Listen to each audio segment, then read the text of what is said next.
안녕하십니까? 함께 모여서 예배할 수 있는 것이 큰 복인 줄 믿습니다.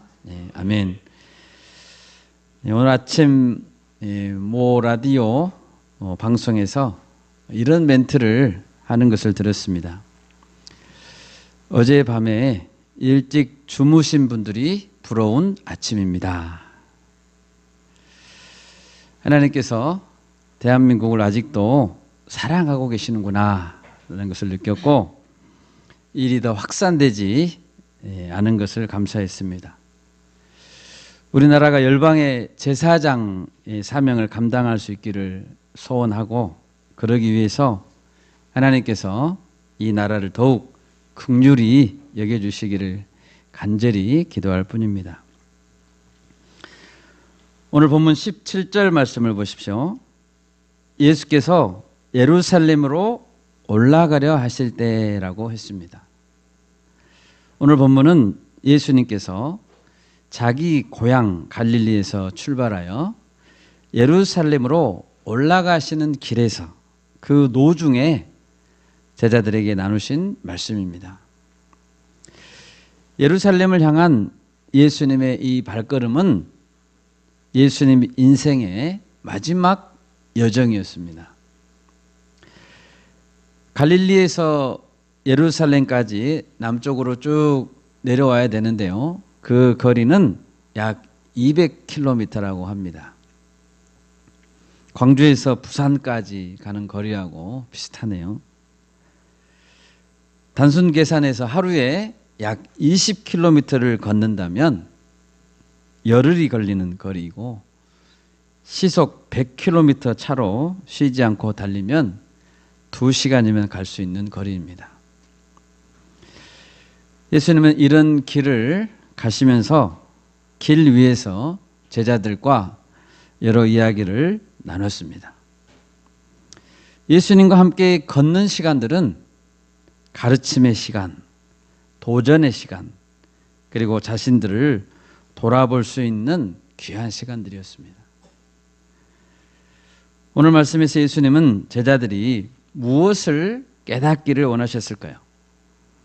오늘 말씀의 제목은 종이 되고자 하신 예수님입니다. 예수님께서는 왜 마지막 인생의 여정인 줄 알면서 예루살렘으로 올라가려고 하셨을까요? 그리고 함께 올라가는 제자들의 생각과 예수님의 생각은 무엇이 달랐을까요?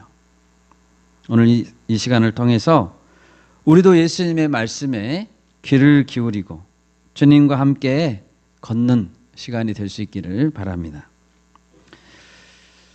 첫째로 오늘 본문에서 보면 예수님은 죽음이 기다리는 예루살렘으로 올라가고자 하셨습니다. 17절을 보십시오. 예수님은 12제자를 따로 데리시고 길에서 말씀했습니다. 동행하는 다른 일행들도 있었지만 예수님은 특별히 12명에게만 따로 말씀을 하셨습니다. 소수의 정예 제자들을 의도적으로 키우고자 하시는 예수님의 제자 훈련 전략을 보게 합니다. 18, 19절입니다.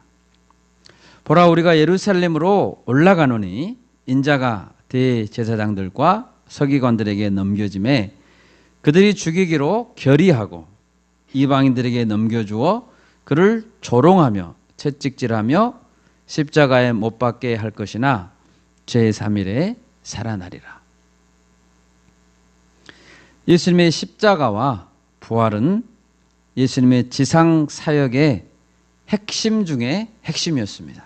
십자가와 부활. 본문의 이 말씀은 십자가와 부활에 대한 예수님의 세 번째 예고였습니다. 여러분, 예수님은 지금 예루살렘으로 올라가면 십자가를 지게 될 것을 알고 있습니다. 모욕스러운 조롱과 살벌한 채찍질을 당하고 십자가의 두 손과 두 발이 대못에 박힐 것을 알고 계십니다. 그러면 왜 예수님은 이 길을 가고자 하실까요? 그것은 첫째로 십자가의 길만이 죄인들을 살릴 수 있는 유일한 길이기 때문입니다. 예수님의 십자가 죽으심은 대속의 죽음이었습니다. 대속의 죽음.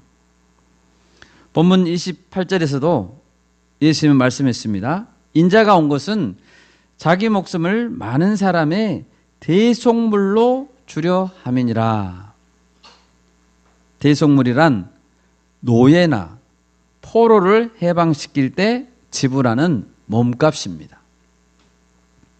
예수님은 자신의 목숨을 대속물로 내어주고 죄의 권세 아래에 묶인 노예들, 포로들을 자유케 하고자 십자가를 지고자 했습니다. 우리 다 같이 로마서 5장 8절을 찾아보겠습니다. 로마서 5장 8절입니다. 신약성경 245페이지에 있습니다. 로마서 5장 8절과 9절 말씀 두 절을 우리 합독하겠습니다. 우리가 아직 죄인 되었을 때에 그리스도께서 우리를 위하여 죽으심으로 하나님께서 우리에 대한 자기의 사랑을 확증하셨느니라. 그러면 이제 우리가 그의 피로 말미암아 의롭다 하심을 받았으니 더욱 그로 말미암아 진노하심에서 구원을 받을 것이니. 아멘. 죄의 대가는 죽음입니다. 그러므로 누군가의 죄를 씻기 위해서는 본인이 죽든 다른 사람이 대신 죽든 피 흘려 죽지 않으면 안 됩니다. 예수님께서는 원래 죄를 알지 못하신 의인이었지만 하나님은 우리를 대신하여 독생자의 생명을 지불하기로 결정하셨고 예수님은 그 뜻에 순종하여 자신의 목숨을 주셨습니다. 고린도후서 5장 21절에 이런 말씀이 있습니다. 하나님이 죄를 알지도 못하신 이를 우리를 대신하여 죄로 삼으신 것은 우리로 하여금 그 안에서 하나님의 의가 되게 하려 하심이라. 아멘. 죄를 알지도 못하신 이를 우리를 대신하여 죄로 삼으셨다. 예수님은 자신의 목숨을 강제로 빼앗긴 것이 아닙니다. 예수님은 내가 스스로 버리노라 라고 했습니다. 나는 버릴 권세도 있고 다시 얻을 권세도 있다. 아버지의 뜻이므로 내가 순종하는 것이다 라고 하셨습니다. 그러므로 이 예루살렘으로의 마지막 여정은 예수님의 자발적이고 굳건한 결심에 따라 이루어진 것입니다. 우리 누가복음 9장 51절을 찾아보겠습니다. 누가복음 9장 51절 말씀 같이 한번 읽겠습니다. 누가복음 9장 51절입니다. 예수께서 승천하실 기약이 차감해 예루살렘을 향하여 올라가기로 굳게 결심하시고. 아멘. 예수님은 굳게 결심했습니다. 예수님의 십자가의 길만이 죄인들을 살릴 수 있는 유일한 길이기 때문입니다. 두 번째로 예수님께서 십자가의 길을 가고자 하신 이유는 부활이 있기 때문입니다. 아멘. 예루살렘에 가면 조롱과 채찍질을 당하고 비참하게 죽으실 것입니다. 예수님은 다 알고 가십니다. 단순히 몇 대 채찍질을 맞고 끝나는 것이 아니고 기절하는 것도 아닙니다. 완전히 호흡이 멈추고 심장 박동이 멈추고 싸늘한 시체가 될 것입니다. 완전히 죽을 것을 알지만 기꺼이 그 길을 갈 수 있는 이유는 부활이 있기 때문입니다. 조금 전에 읽은 누가복음 9장 51절에 따르면 예수께서 승천하실 기약이 차감해라고 했습니다. 예수님은 십자가 이후에 부활과 승천할 것이 있음을 알고 가고 계십니다. 여러분, 예수님의 부활은 예수님 혼자만의 부활이 아닙니다. 예수님은 첫 열매입니다. 예수님은 부활의 첫 열매가 되기 위해 죽음을 겪고 난 이후에 다시 살아나시고자 했습니다. 고린도전서 15장 19, 20절을 같이 읽겠습니다. 고린도전서 15장 19, 20절입니다.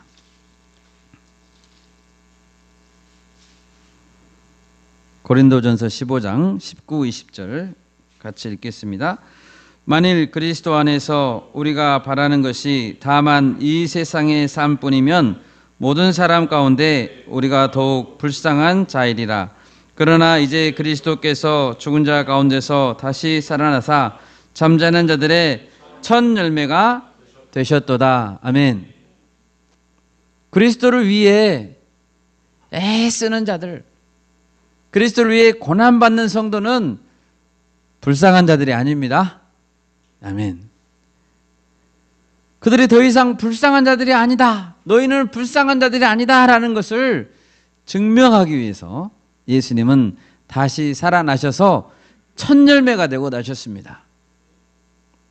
예수님이 첫 열매라는 것은 무엇을 말합니까? 둘째 열매, 셋째 열매가 이어진다는 뜻입니다.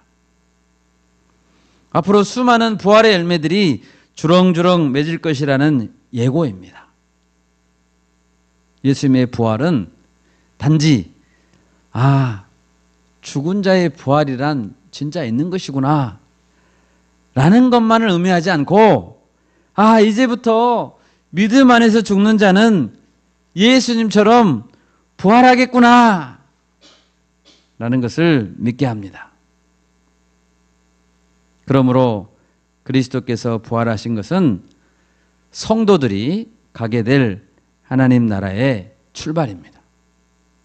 새하늘과 새 땅의 시작입니다. 여러분, 부활을 믿으십니까? 아멘.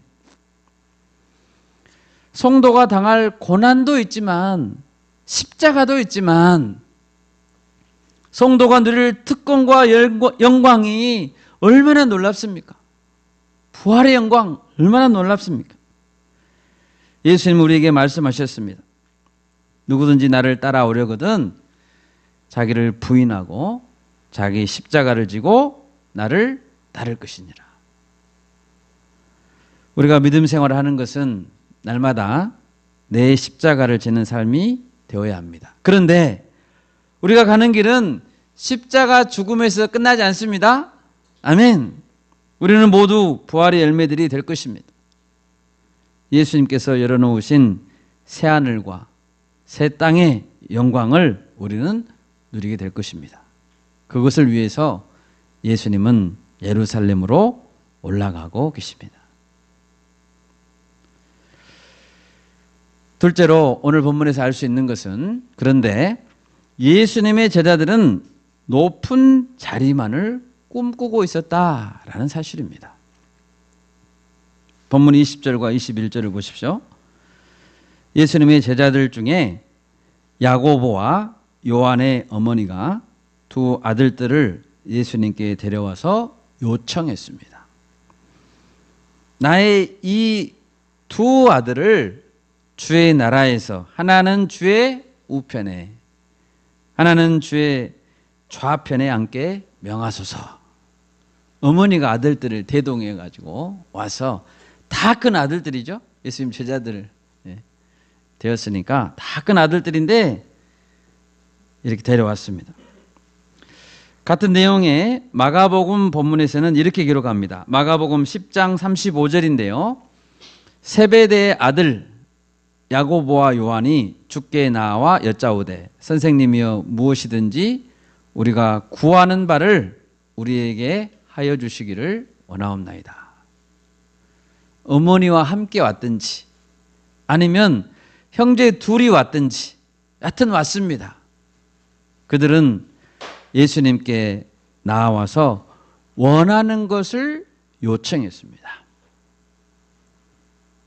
무엇이든지 우리가 구하는 바를 주십시오.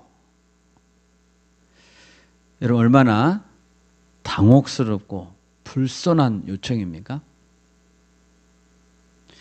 우리나라에도 옛말에 이런 말이 있습니다. 제사보다 제밥에 정신이 있다. 제자들이 원한다면 무엇을 원하든지 그것이 무엇이 되었든지 예수님은 주어야 합니까? 예수님은 언제 그런 약속을 했습니까? 예수님은 그런 약속을 하신 적이 없습니다. 예수님은 이런 약속은 했습니다. 나를 따르라. 그러면 사람을 낚는 어부가 되게 하리라. 예수님이 언제 높은 자리를 약속했습니까? 희생을 각오하고 예수님을 따랐으니까 잘한 것입니다. 그러면 당연히 그 자리는 내 자리가 되어야 합니까? 서로 하나씩 높은 자리를 나누어 가져야 됩니까? 결코 아닙니다. 여러분 생각해 보십시오. 지금 예수님께서 모든 조롱과 채찍질을 당하고 죽으려고 예루살렘으로 올라가고 있습니다. 나는 곧 십자가에서 죽을 것이다 라고 비장한 결심을 말했습니다. 세 번째 예고였습니다. 세 번째. 그런데 예수님의 제자들과 주변 사람들은 무엇을 생각하고 있습니까? 높아지려고 생각했습니다. 조롱과 채찍질을 당하는 것은 자신들과 전혀 상관없는 그런 일이었고 높은 자리만을 꿈꾸고 있었습니다. 예수님은 그들에게 말씀하십니다.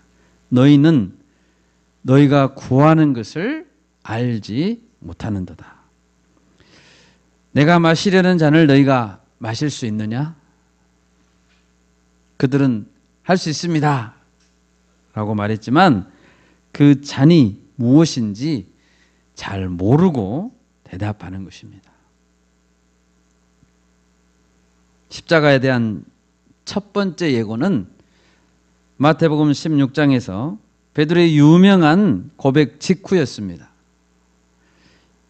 이 예고를 듣고 십자가 예고를 듣고 베드로는 뭐라고 말했습니까? 이 일이 결코 주께 미치지 아니하리이다 하고 예수님을 야단쳤습니다. 그랬다가 사탄이란 소리를 듣고 호되게 야단을 맞았습니다. 제자들은 십자가 죽음이 있어서는 안 된다 라고 강하게 거부했었습니다. 두 번째 예고는 마태복음 17장입니다. 마태복음 17장 23절에서 두 번째로 십자가를 예고하셨을 때 제자들은 근심했습니다.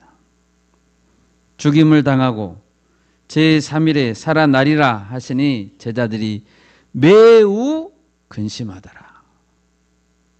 그들은 깊이 근심했습니다. 그러면 예수님이 세 번째로 같은 내용을 반복해서 예고하면 어떤 반응을 보여야 했을까요? 정말로 십자가를 지시려나 보다. 도대체 십자가는 왜 져야 한단 말인가? 그들은 깊이 고뇌하며 그 의미를 더 알기 위해서 예수님 앞에 조용히 물어야 했습니다. 그런데 제자들을 보십시오. 제자들은 모두 십자가의 의미를 알려고 하지 않았습니다. 이제는 아예 생각도 하기 싫었습니다. 그리고 높은 자리의 영광만을 꿈꿨습니다. 24절을 보면 야고보와 요한에게 선수를 빼앗겼다고 생각하는 나머지 10명의 제자들은 분이 여겼습니다. 내가 선수를 빼앗겨 버렸다. 내가 먼저 말했어야 되는데. 12명 모두 똑같은 생각을 했다는 뜻입니다.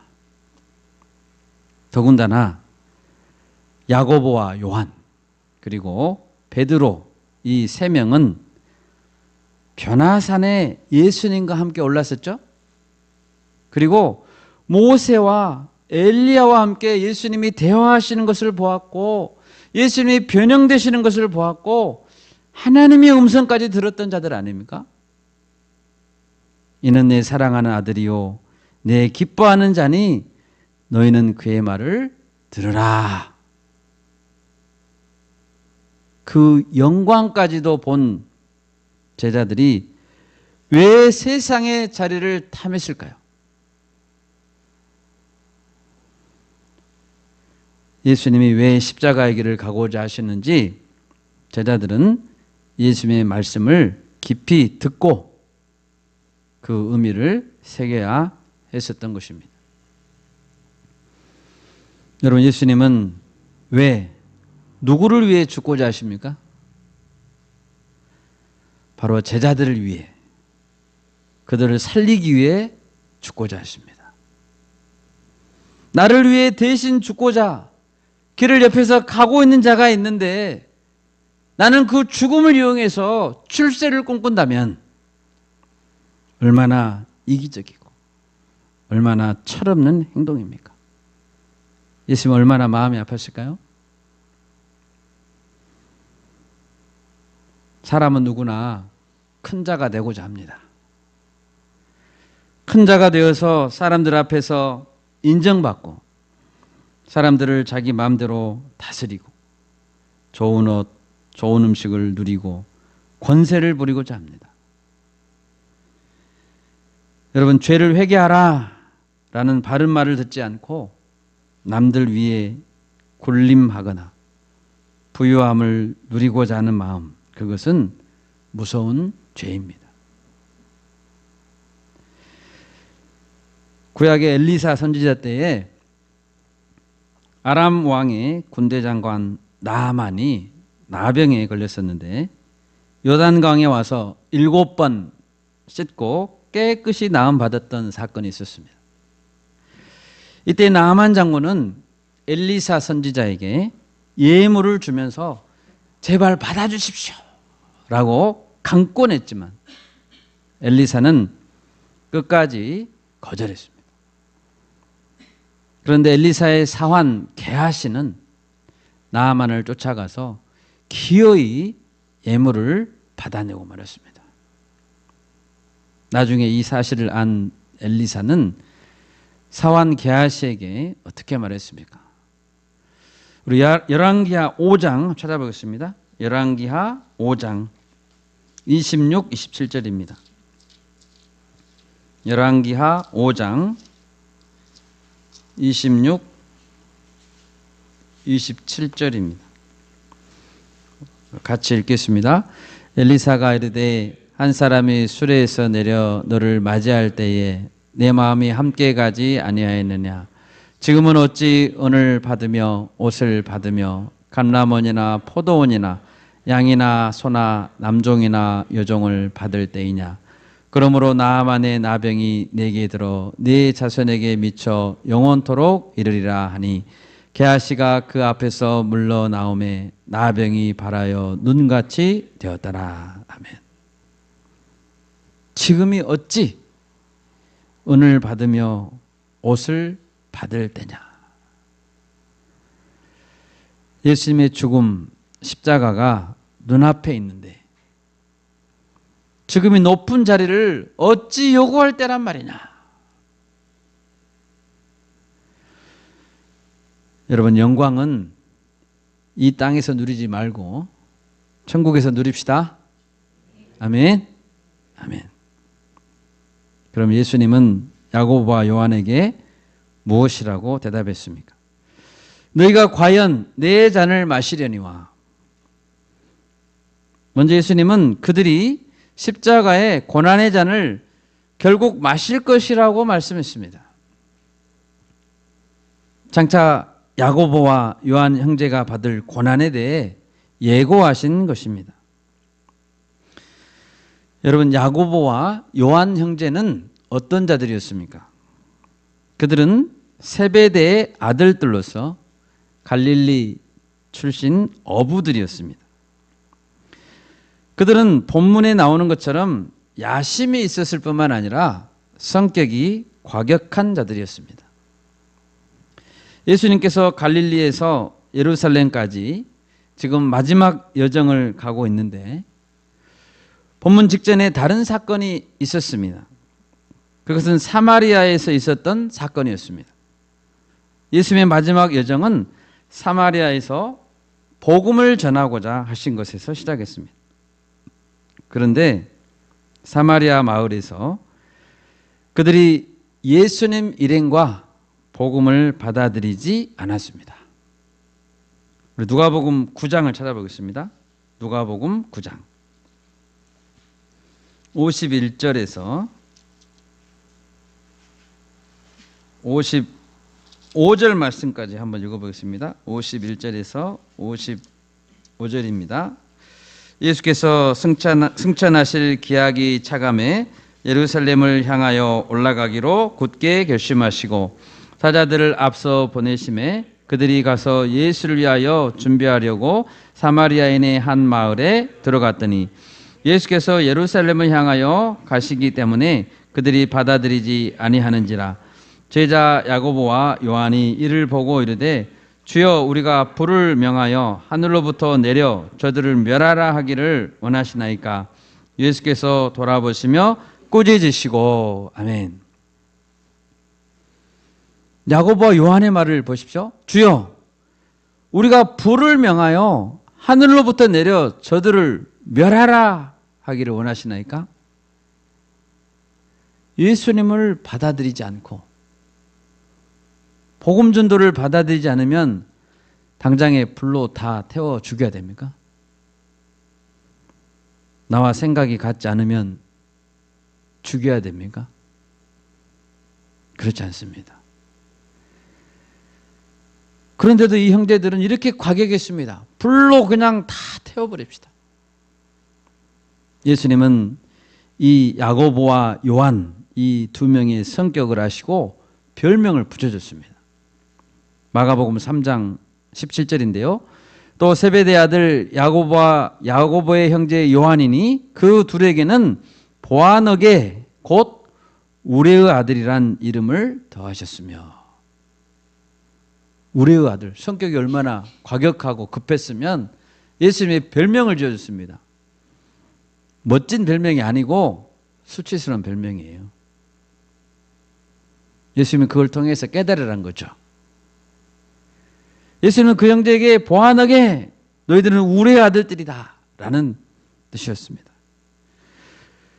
그런데 결국 이 두 명은 예수님을 만난 이후에 변하게 됐습니다.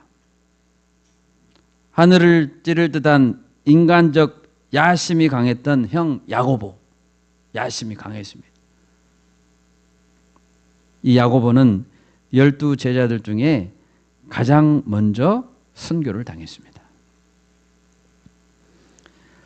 보아너게 과격한 동생 요한은 나중에 사랑의 사도라는 별명을 얻게 되었고, 가장 오랫동안 제자들 중에 살아남아서 가장 많은 고난을 받고 가장 마지막에 순교했습니다.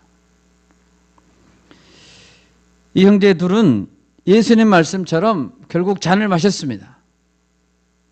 12 제자들 중에 가장 첫 죽음을 열었고 그리고 가장 마지막 죽음으로 마무리하며 고난의 잔을 마지막 한 방울까지 다 마셨습니다. 예수님은 계속 말씀하십니다.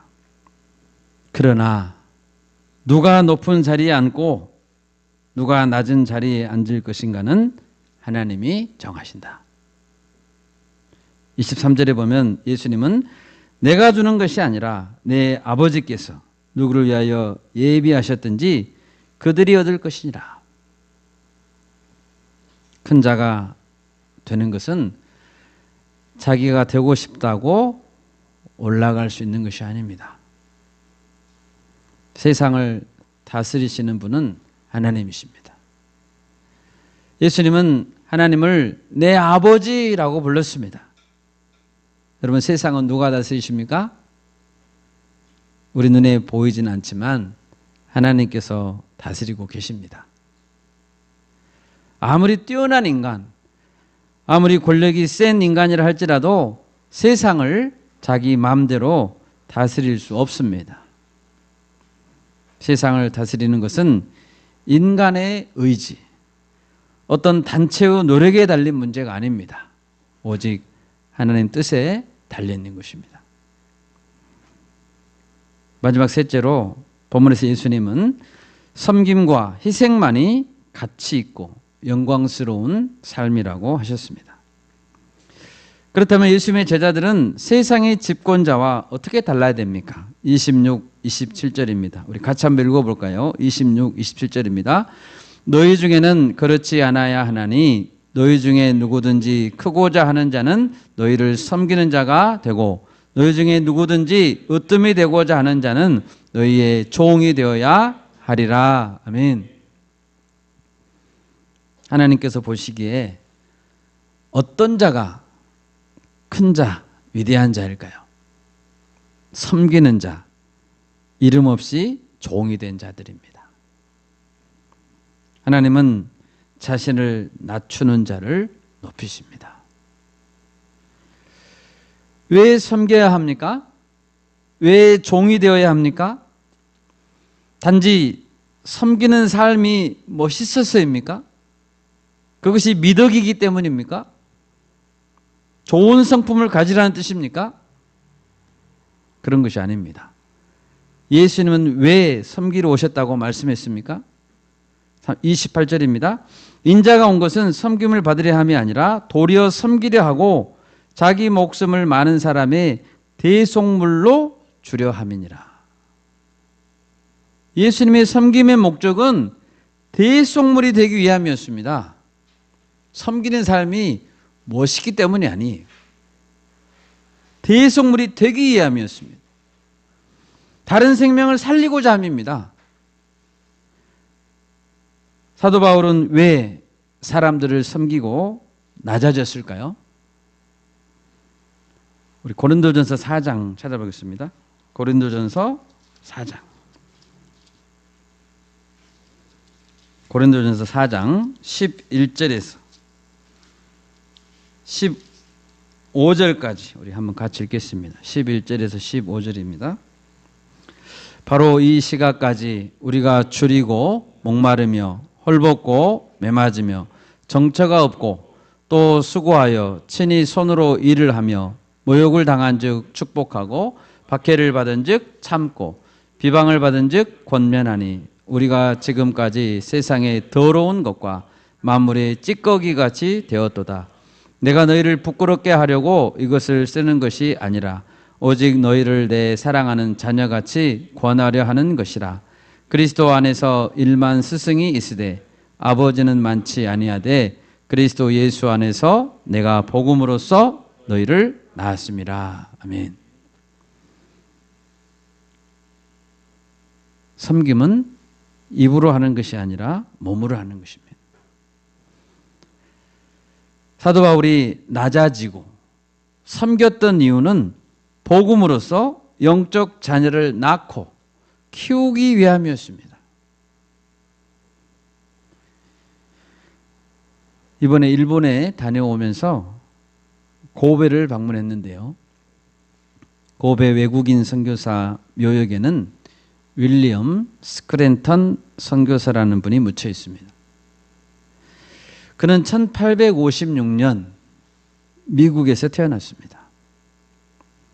그는 명문대학인 예일대학교를 졸업하고 뉴욕 의과대학을 졸업했습니다.